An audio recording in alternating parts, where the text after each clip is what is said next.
Newsmakers, suffering in North Korea, the Chosen's changing lives, and a religious liberty battle. That and more coming up.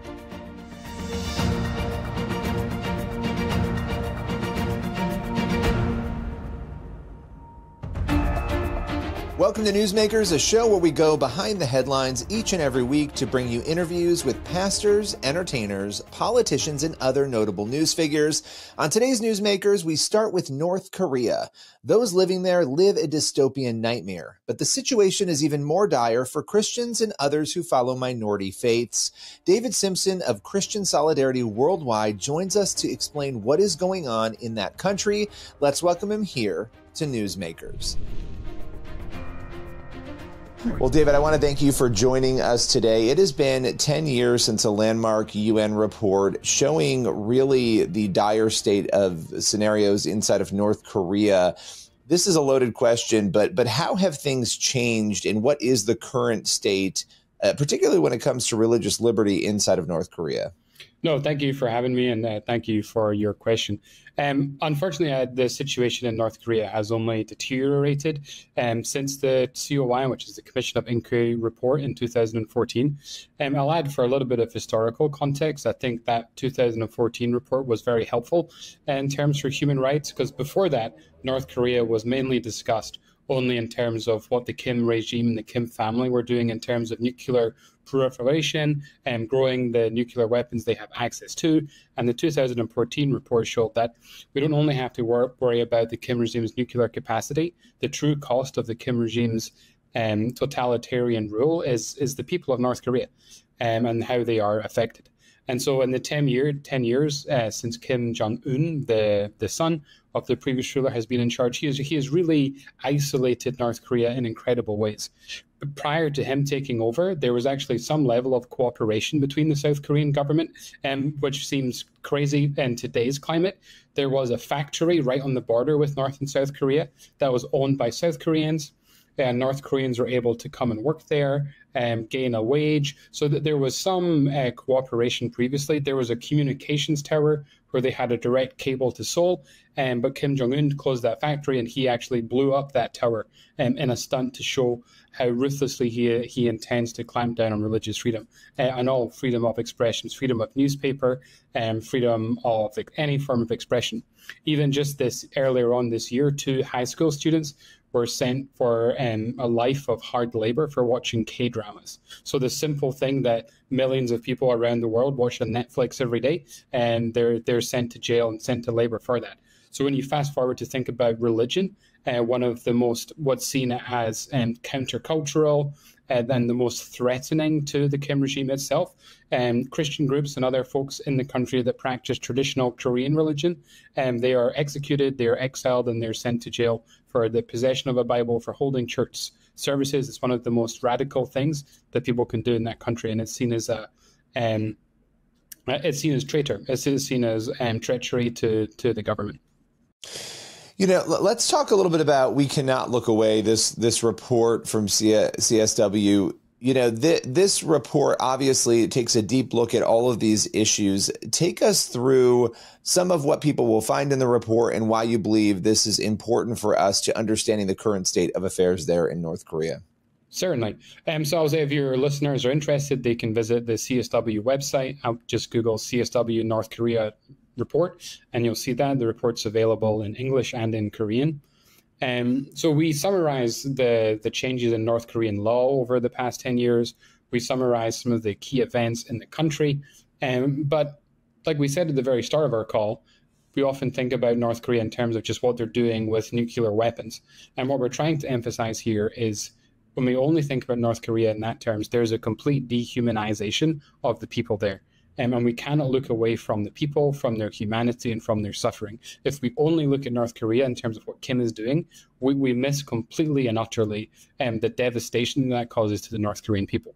So we name some individuals. So we name 3 South Korean missionaries who have been arrested in North Korea, and they've been jailed there for 10 years. One of whom, his name is Kim Jong-wook. So today, when we're recording this call, is September 19th. Tomorrow, September 20th, will be the 4,000th day of his imprisonment. So they've been there for an incredible amount of time. So we're trying to highlight very key and specific things that people can pray for, and people can go to their various governments in the UK or in the US to advocate for clear action. And when it's very difficult to think about clear action with North Korea because it's this bizarre kingdom that we don't really know much about, and we kind of get these little glimpses where we can see behind the curtain. But to have real people, real faces that we can think about, that gives us a little bit of tangible action. So as I was saying earlier, refugees go north into China in order to escape. In October of 2023, 500 North Korean refugees were returned to North Korea by the Chinese government. And when the Chinese government did that, they broke international law because there was a well-founded fear that those North Korean refugees would be tortured. And it's illegal for any country to send refugees back knowing that they would be tortured. So the report also calls for sort of technical policy for governments around the world to call China to account for their refoulement, for their sending back of refugees.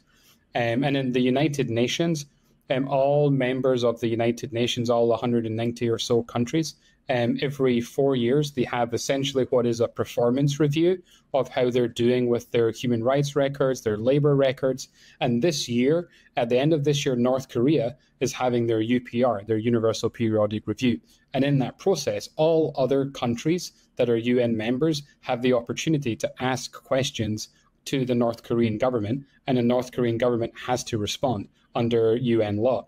So we are encouraging governments around the world and encouraging people that read to reach out to their local politicians to say, North Korea has their Universal Periodic Review coming up at the end of this year. So we want you to specifically ask them to release these 3 missionaries, to name them, and to give clarifications and proof of life of the 500 North Korean refugees that returned in October last year.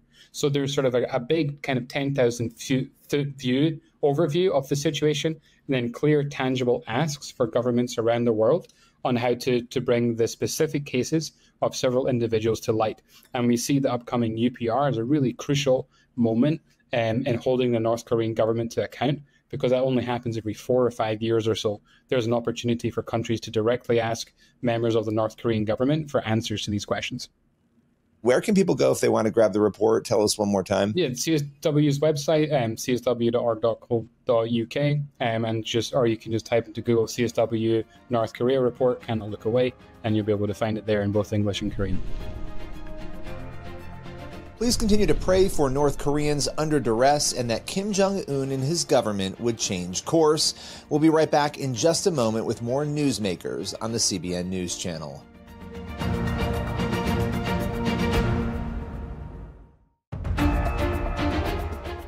Welcome back to Newsmakers. Next up, Amanda Jenkins, wife of the chosen creator Dallas Jenkins, joins us to talk about her new book and to share how the show is bringing people around the world to Christ. Let's welcome Amanda to Newsmakers. Amanda, thanks so much for joining me. You have a new book, God's Goodness for the Chosen, an interactive Bible study, and this is for season 4 of the show. What is the focus of this particular study? I know everyone has a little bit of a different focus. Yeah, I mean, we kind of track with the show. We thematically, we will kind of dig into scripts and go, okay, what's a main theme that we want to focus on in our study this season? For season 4, not only is the show itself really has to do with a lot of suffering. We're starting to see that Jesus is allowing his followers to suffer. He's not removing suffering when he's being asked or in the way he's being asked. And that was just, for lack of a better way to say it, true in my life. I was kind of begging the Lord to heal my daughter. She's got a chronic illness, and Dallas and I were really suffering watching her suffer. My co-writer was going through a different but same thematically season of life, and it's kind of all we could see. But that doesn't make for a great Bible study, to be honest. I don't know very many people that are like, yes, I want to dig into suffering. What we found as we were studying ourselves and like really being taken to the mat with the Lord ourselves was that it's really not about suffering. Seasons of suffering really are more about God in the suffering and how his goodness eclipses our suffering, meaning it kind of becomes the bigger thing. Like when he doesn't remove it, it still is really eclipsed when you allow it to be by the goodness of the Lord. And so it was really interesting for me to I always have to grapple with content before kind of giving it away, but man, this time we were in it, in the show, in the season, and in our lives. No, I love that. And I think, we have such a culture that is allergic to suffering. I mean, nobody wants to suffer, right? None of us want to watch, I have a daughter who has severe scoliosis, right? We go through these things, and it's particularly difficult watching a child or a loved one go through it, right? Mm-hmm. But yet with suffering, our culture says no suffering ever, no sacrifice ever. Yet we learn a lot in the midst of that struggle and suffering often. I don't know if you want to reflect on that at all, but I know that is a big theme as well here. Well, I mean, we're allergic to it. That's a great way to say it. I think for myself, I felt like I'm doing something wrong. Like I can't get out from underneath this. Like I'm working so hard. I'm trying everything I can think of. I'm taking her to every specialist in our particular case that I can get a hold of. I can't, I'm praying, I'm asking the things, I'm laying it down in faith, I'm doing all the things, and I'm still suffering, and that must mean I'm doing something wrong. But the truth is that I'm not sure I've ever learned about the goodness of the Lord outside of suffering. I don't think I learn it in abundance. I think I'm more selfish in abundance. I think I run ahead of him in times of peace. I think our nature is that suffering is where we draw near to the Lord. Otherwise, I think we get really distracted at best. And I think for me, it was not only did I have to keep myself on track, I had to keep myself on track for my kid. And so going to the Word every day and being faithful to do what I was asking her to do allowed him space to meet with me and change the way that I was seeing suffering. And I think that's what we see in the show. I think that's what we see in season 4. And what the really helpful thing to me about the show, I love that the show can minister to us even though we're in it from the ground up. Like when I see it done, I'm seeing the eyes of Jesus when he's saying no to his followers.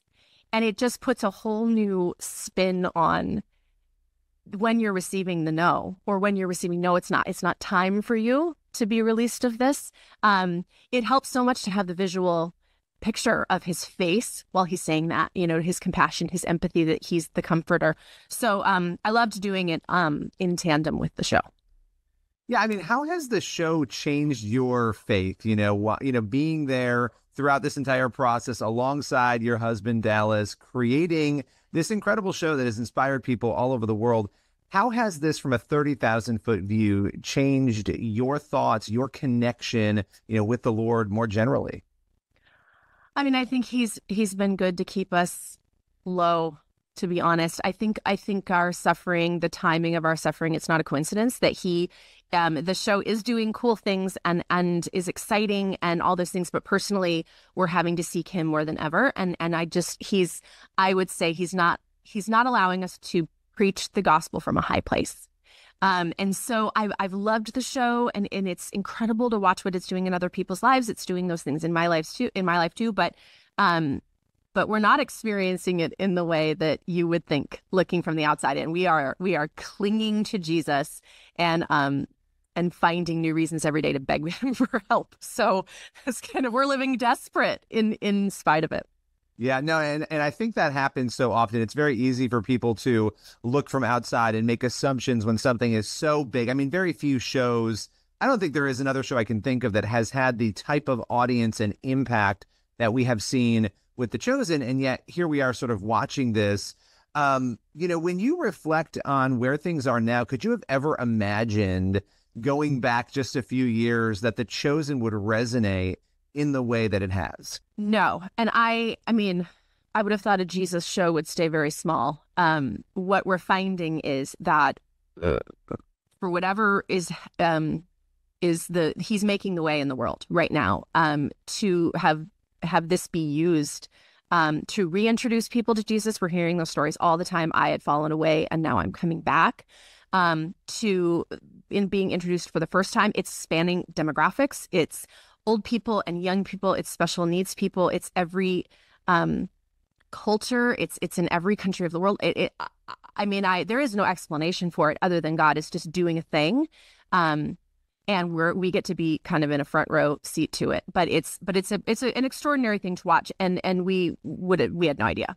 Absolutely. Well, I so appreciate you joining us, breaking it all down. The book is God's Goodness for the Chosen, an interactive Bible study. People can grab that and dive right in. I have actually done the first 3 of those books personally, and they're incredible. Appreciate you joining us today. Thanks for your time. Thank you. Thanks so much. You can get Amanda's new book, God's Goodness for the Chosen, an interactive Bible study, Season 4, wherever books are sold. We'll be right back in just a moment with more Newsmakers.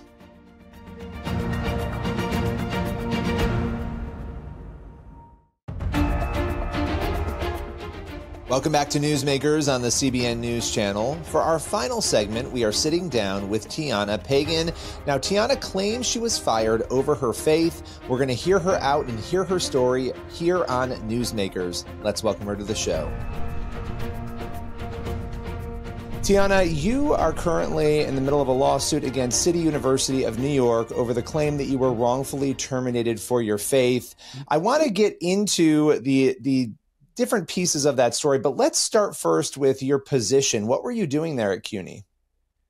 So I was working at City College, but within City College, I was working at the Colin Powell School for Civic and Global Leadership as the Fellowships and Public Service Program Coordinator.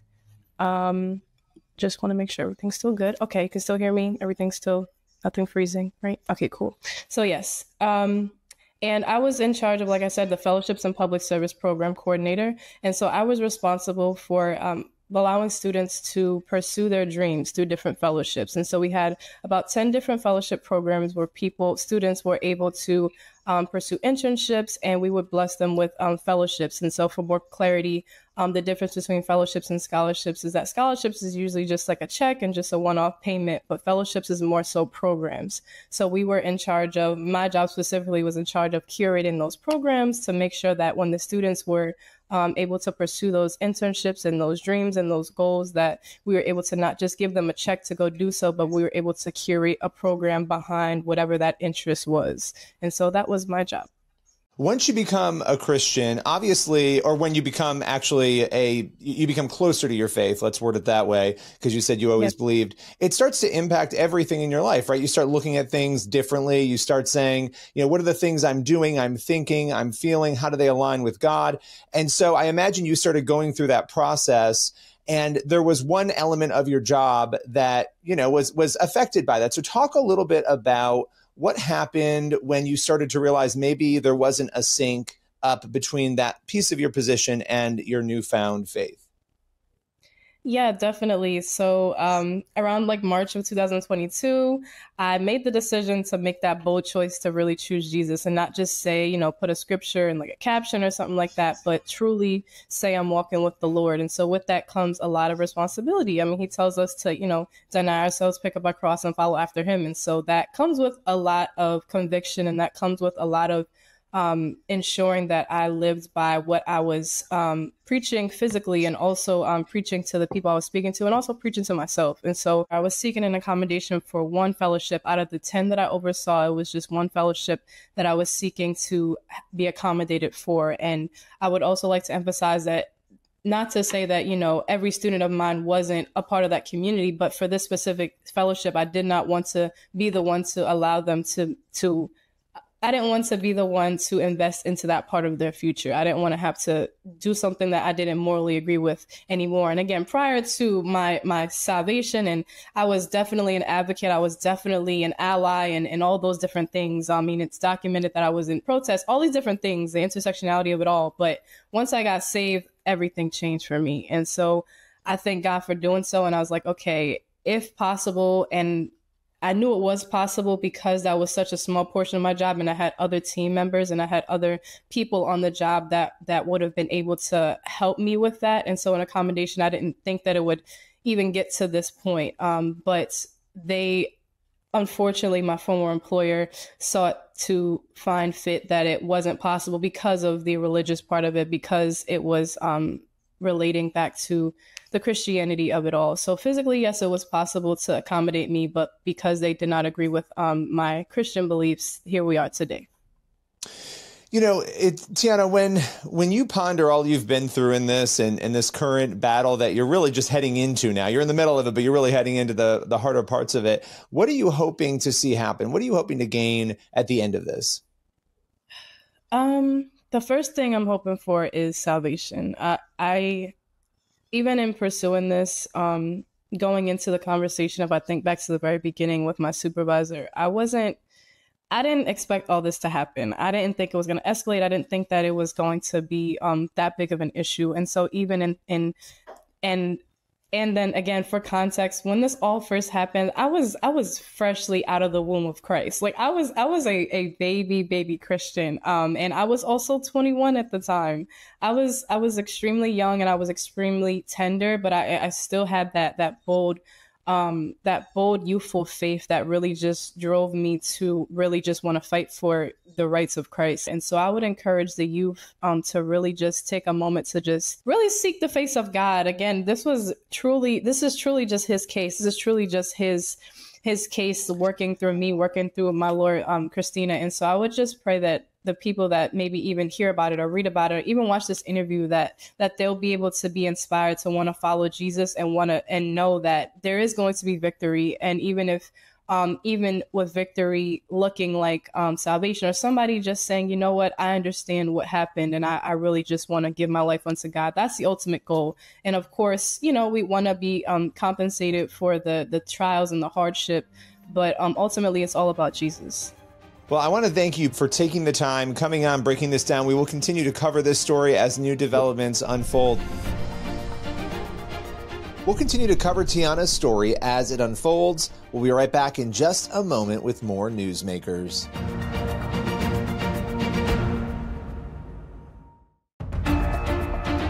That's all for Newsmakers. Thank you for watching the show, and be sure to head on over to the CBN News YouTube channel. That's where you'll find the full interviews you saw on today's episode. Plus, you can check out our daily Newsmakers podcast. We feature one full interview every single day. You can head on over to your favorite place to listen to podcasts to find the show. Make sure you like it and subscribe. As for this show, we'll see you again next week.